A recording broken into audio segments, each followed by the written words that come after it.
Takže WhatsApp, zdravím tě u tohohle prvního videa na kanále Jom Podržítko Piklik. Omlouvám se. Upřímně nevím, co jako budu tady většinou jako na tady tom kanále jako točit. Jako prostě upřímně nevím, jako co se bude točit na tady tom kanále, ale můžu vám říct, že budu točit hry, prozkoumávačky, ochutnávky, unboxing a takový prostě blbosti, znáte to.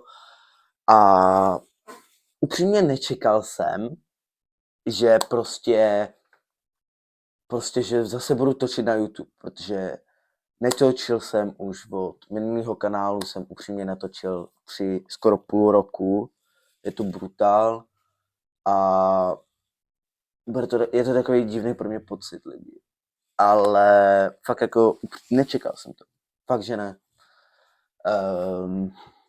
Jak to říct?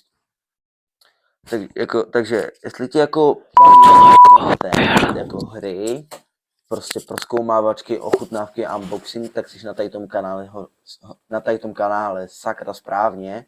Takže si nezapomeň dát odběr, like, zvoneček, napiš něco hezkého do komentářů a podpoř mě na Instagram a TikTok, bude v popisu. A je to brutál. Je to fakt brutál. Teďka ještě k tomu jsem chtěl vám říct, že nebudu moc často aktivní kvůli škole, protože teďka prostě za chvilku je konec školního roku, strašně rychle to uteklo a potřebuji strašně na tom zabrat. Takže nebudu tak aktivní, budu dávat i dvě videa týdně, nebo prostě video týdně, nějak tak. A budu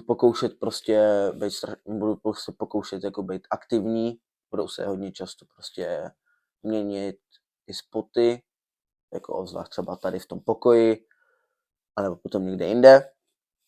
Takže prostě jenom vám takhle to chci říct, za mě všechno, dejte prostě like, odběr, zvoneček, podpořte mě a za mě všechno, budu rád a prostě za mě prostě tak, takže zarec.